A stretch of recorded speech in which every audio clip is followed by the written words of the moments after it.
Hello, everyone. It's Charlene Lee, and I'm broadcasting live here. And I'm going to be talking today about the power of openness, and in particular, why it's so powerful. Because, well, when you have openness, it's almost like a magic elixir because it's creating this level of transparency around the information that's being shared and all the decisions that are being made. And when you have transparency, when people know what's going on, it creates a level of trust. And when you have trust, you can move a lot faster because there's accountability too. So when people know what's happening on one side of the organization, then people know what they can and cannot do, and they're actually more coordinated. So if you want to be more innovative, if you want to be more disruptive, then you better make sure you have a lot of openness in your organization. So that's what we're going to be talking about today. So if you're joining live, we'd love to hear where you're coming from. Say hello in the comments, and also to say where are you located today. And just as a little bit different thing, I'm usually in San Francisco, but today I'm actually in Newark, New Jersey. I'm doing a little swing through the East Coast to see some family, and I didn't want to miss a week to be with you, so I'm broadcasting live from my beautiful hotel room. So this is the beautiful setting that you get, but at least you get me. So want to say hello to a few people. We have Raj saying hello, and Ayana, thank you so much for joining. Again, put down where you're coming from. Would love to know geographically where you are today. Victoria, hey, how you doing? Great to see you. So hello to you there in Denver. So glad you could join. And Innocent, thanks for joining too as well. So today we're going to be talking about openness and what it means to be open. So when I think about openness, I think about openness in two ways. And I wrote about this in my first book. It was about having information flowing much more openly throughout an organization. So the idea is that in the past, you would keep things private. You would keep things secret. As business people, we have been taught our entire careers that knowledge is power. And so when you hoard knowledge, you gain power. But in a disruptive organization, when you're trying to be more innovative, it's very different. You shift from needing to know to instead of needing to keep private. So when people need to know information so they can do their jobs better, you actually have more openness. It's also the idea that you're also more open about not just what's working, but also what's not working. So you're sharing not just the successes, but you're also sharing the setbacks. And then finally, the more that people know what's not working, the more you can bring people in to help you find that solution to overcome those obstacles. And the second way that you can be open is to share what are the decisions being made and how decisions what decisions are made and how they're being made. So I know one organization where the meetings are set up and there's very clear agendas and very clear outcomes. And then people can say, well, this is what we're going to be talking about. If this would help you do your job better, then you're welcome to come and attend. And that level of transparency, of openness, again, really helps speed up the information because you never know who could really benefit from being in that meeting and helping make those decisions. And what that does is that when you have transparency and openness, it gives people confidence that everyone is coordinated and working in the same direction. So I want to take a second here and just see who else has joined. So let's see. We have Mariama, Diva. So thank you so much for joining. Ayana, I love your comments that you think my curtains are great. I'm glad you like them because I'm just in a hotel room and I figured this would be better than the doorway or looking over at my beds. Let's see who else we have joining here today. We have also Rintin from Seattle, Omer coming and joining too as well. Hamilton from South Africa, thank you for joining. Professor Shilpa coming from India, and Anwar, thank you so much for joining. And Anthony, Tony, hey Tony, how you doing? Joining from Florida. Savalaram, thank you for joining. And Susan from California. All right, California. So let me take a minute and just talk about what openness can do for you. I talked a little bit about how you can be open in information sharing, and then openness in terms of decision making. But I also think that there are some things that openness really does a lot for you. So when I think about openness, a couple things that it does. First of all, it creates that accountability. The fact that when you say you're going to do something, what did you actually do it? When something is supposed to happen, well, what were the results of that? And there's no opportunity in an open culture where, well, I'll only share it if the outcome is good because I don't want to look bad. When there's openness, then you take the good with the bad, and it creates a level of accountability. It also forces some very difficult conversations. I worked with an organization once where they had this value and belief of respect. And respect turned to, I don't challenge you. And the level of openness was really, really low. And when they challenged that and said, respect means I'm also going to be really honest with you and open with you in a very respectful way, but what's going on, what's happening to me, what I see happening in our organization. And it forces those difficult conversations to have. I'll give one example today with diversity, equity, and inclusion being very much at the forefront of people's discussions. It's hard to have those discussions. Those are tough conversations to have.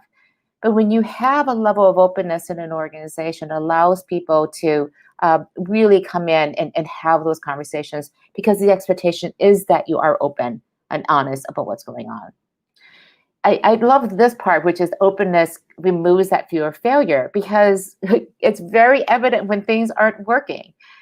And in fact, there's an expectation that if things aren't working, that you bring it to the table. There's no shame, no embarrassment associated with that. In fact, we'll talk about it in a second. In cultures where there is a strong belief in openness, if you don't bring things, bring things forward when things aren't working, that is the failure itself. And then finally, I think openness also allows for all these diverse and different opinions to filter up. You may have seen some of the research that show that diversity really increases the revenues and profitability of organizations.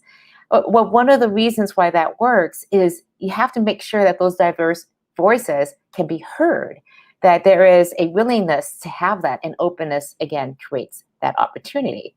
So when I think about all of these ideas around openness, there's some really good reasons to be doing this. So I want to say hello to a couple other people. Let's see, who else do we have joining here? We have Dr. Hayusun, and just want to put this up. Thank you for joining from Istanbul. And it's great that you notice that some of my books are actually in Turkish. Can you believe that? So I hope you get a chance to see them and read them. We have Jacqueline coming in from Peru. Let's see, who else we have here? Sam Suzaman, sorry if I'm not saying your name correctly, from Florida. And Siba coming in again from Syria. So this is one of the ideas that about openness is a really interesting idea, but it's also a really challenging idea. And I think Dr. Hayusun, again, reading the Turkish version of my book, Open Leadership, is really attesting to how difficult this is. Openness is really hard because it challenges a lot of the assumptions that we have about being in control. And one of the things that I have realized and come to seeing is that openness requires this idea of giving up the need to be in control. And this is different from the actual being in control, because we think we're in control, but we're not actually. We don't actually control people, control outcomes. We just feel like we are in control. And openness requires that you give that up. And this can be really, really hard. And I get it, because we're so used to being able to have that power. But I think if you shift your mindset and you realize that you gain power when you delegate information, because you're now shifting the responsibility and accountability to other people. And in the process, you're gaining credibility and you're gaining trust. And when you have trust, when you have accountability of your team, of your company, you can move so much faster. You can scale so much better because so many other people are working on the same problem. And when you're trying to create disruption, and very big exponential change and growth types of disruption, you need to have this openness as the underlying belief to be able to hold everybody together. So the question that comes up oftentimes is, how open should you be? This is the reason why I wrote my book, The Open Leadership, because a CEO came up to me and said, okay, I get it. I get it. I need to be more open, authentic, vulnerable, human. How far do I go with that? Because the reality is you can't be 100% open. So how open do you need to be? And when I don't know a good answer to something, I go do lots of research, and sometimes a book comes up, and that's what happened in this case. So the way I think about it is, the question is, how open do I need to be? How open does my organization need to be to support disruptive growth? And I think a different way to think about this is, how much trust do you need to have in your organization? How much information sharing and decision making do you need to make visible and transparent in your organization, so that there's trust, that you can create accountability, and then from there be able to move forward again at the speed and scale that you want. So I want to give a quick example of this, and which is a great quote from Risto Siilasmaa. He's a chairman of Nokia, and he said this quote. I'm just going to make it a little bit bigger, so it's because it's such a great one. And his problem when he took over at Nokia, it was a very closed organization and not a lot of openness there. So he had this saying, and he said this over and over again to people: no news is bad news. Bad news is good news, and good news is no news. So let's break it down a little bit here. So no news is bad news. When nobody is saying anything, like not telling you anything what's going on, then you start wondering, you start worrying, like, what is going on? And this is what I hear from CEOs all the time. What they struggle with is, what's the truth? What's really going on? Because everyone's filtering things. And so they do a lot now to be able to use these technologies to break down these power structures and this power distance, and to really understand what's happening at the front lines, what's happening with customers. So when there's bad news, though, Risto would say, that's good news. Because when you have bad news, then you can start dealing with it. Everyone can see what's wrong, and we can bring all the great expertise and experience from people to try to solve that problem. And if there's good news, well, that's great. It's not really news. We wanted things, we expected things to go this way. Well, great. FYI, things are going great, right? So this is a great way to think about things, because when you are thinking about news and information, knowing bad news is actually a good thing, because you can then address it. So shifting that mindset is a really good way to be thinking about things. So we just want to see if there are any questions before I start going into what actions you can do. So the question is, how can you actually build openness into your organization, into your culture? But I also want to see if there are any questions from you all, and say hello to a few other people here. So let's see, we have somebody coming from Kuwait, Exit, I think is your name. Chris B coming from Chicago. Thank you so much for joining. Muhammad coming from Qatar, and Elise coming from Amsterdam. I'm going to try my little bit of Dutch. Hoe gaat het met jou? And Elheen coming from Algeria. And so that's a few people who's joining, and Stefan also coming from Ghana.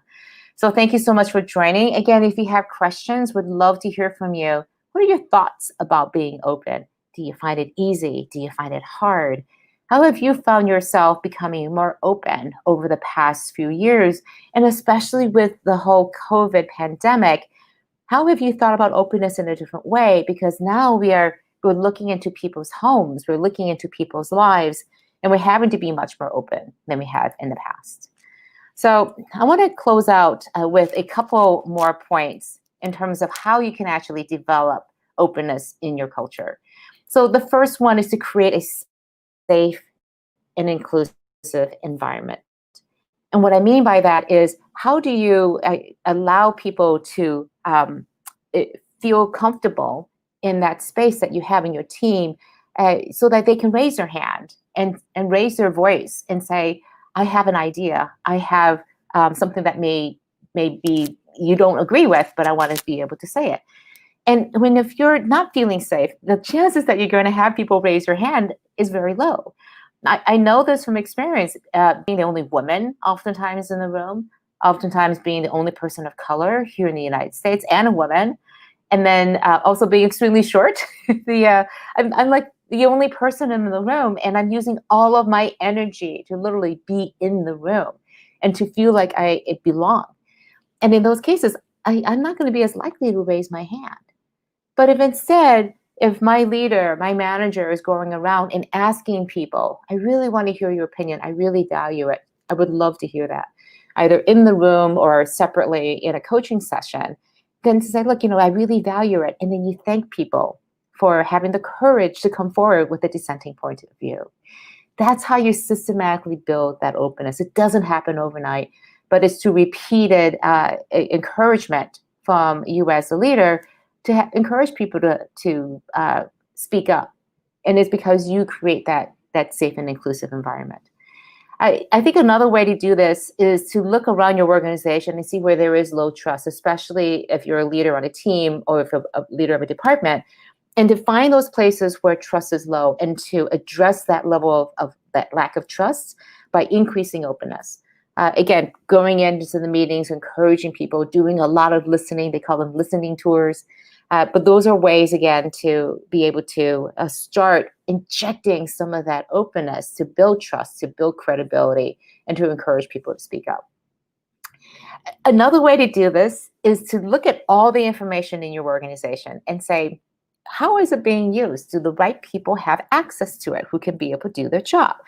At the beginning of the COVID pandemic, when everybody was shutting down, I was speaking to one CEO and she said, we realized that, everyone working virtually now, we had to start working in a different way. And they realized that some of the key information, the metrics, the reports and insights were available only to the top leadership. And then wait a minute, why don't people at the front lines see this data so that they can start seeing how their work that they do impacts these numbers? So they made the whole dashboards, everything available to people. They kept only a little bit of information private, very sensitive information like salaries or negotiations. So when you can put information and data in the hands of the people who can use them, that also creates openness. I also think that all those collaboration platforms you may have, I'm talking about messaging platforms like SharePoint. Yes, even SharePoint can be very good at this. We have Teams, we have Slack. Use all of those to encourage sharing. Oftentimes I see that people are doing these at a project basis, but you as a leader can go onto these platforms and also start sharing what you think is going on, sharing your insights, sharing a customer conversation you might have. And that, again, starts using the tools and technologies you already have available to be able to, again, bring people in with this openness of information sharing. And then the most important thing is to measure openness and trust in your culture. Here's one metric that one organization used, and I thought it was brilliant. How comfortable do people feel talking to their boss's boss? And so this is about breaking down that hierarchy, that chain of command. And do you feel comfortable not just talking to your boss, but there is an openness in the culture that you can say things even to your boss's boss? How often are people reaching out beyond just their teams or across departments to connect with other people? How much of the company's information is readily available to people so that they can use it? So these are all ways to be thinking about how you can be increasing your openness. So let's talk a little bit about some questions that may be coming up. I see some things that people are saying here. Let's see, we have somebody coming in from Iran. We have somebody, Ahmed, coming from Riyadh. So thank you so much for joining there again, please. And we have a little bit of political conversation coming here too as well. Again, that's you see in our political systems right now how openness has really changed the political dialogue, where so many more voices are available to have all these dissenting and assenting ideas. So what I'm going to do now is I'm checking to see if there are any other questions. And I don't see any other ones right now, but I'll be checking the comments on the various social channels that you're along. And if you have questions, I encourage you to post them up there. Would love to continue the dialogue. And I wish you all the best in working and making sure that you are able to go and have that level of openness. Oh, here we go. We have one question from Susan. I thought this is a great point. My boss's bosses will not speak to me.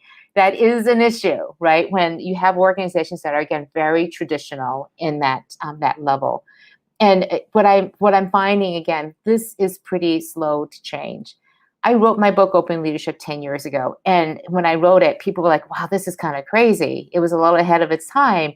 And even now, when I put out these ideas of having this level of openness, of reducing the power distance, a lot of leaders push back to me and say, no, we need to have that. We need to maintain that distance so that, and then when they go into the reasons, they realize, well, what are those reasons? So that you can not be bothered by that, or you don't want to hear from people. And I think more than anything else, that this is one of the reasons why we think it's so challenging, because do we have that resilience in ourselves as leaders to hear the truth, or to hear one person's version of the truth and then be able to talk about that with them? So I keep coming back to leadership being a relationship between people who aspire to create change and those who are inspired to follow them to create that change. And when bosses and managers are not comfortable speaking to each other throughout the organization, are going to go hide back in their corner office so they don't have to hear these problems, then that is an organization, I think, that is not going to have that level of trust. That leader is not going to have that credibility, and therefore not be able to move as fast. So good luck. I wish you all the luck with and perseverance in creating that openness in your organization.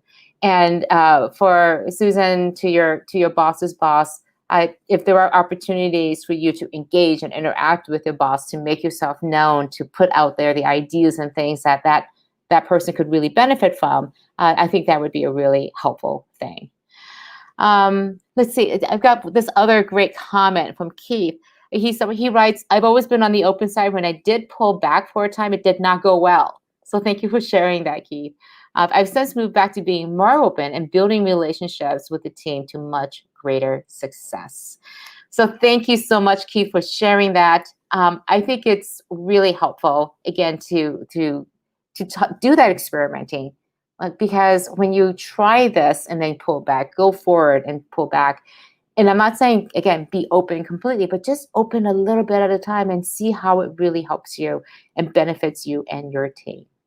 Okay, so with that, I'm going to close out and wish you all, again, the best of luck with being open. All right, take care. Goodbye, everyone.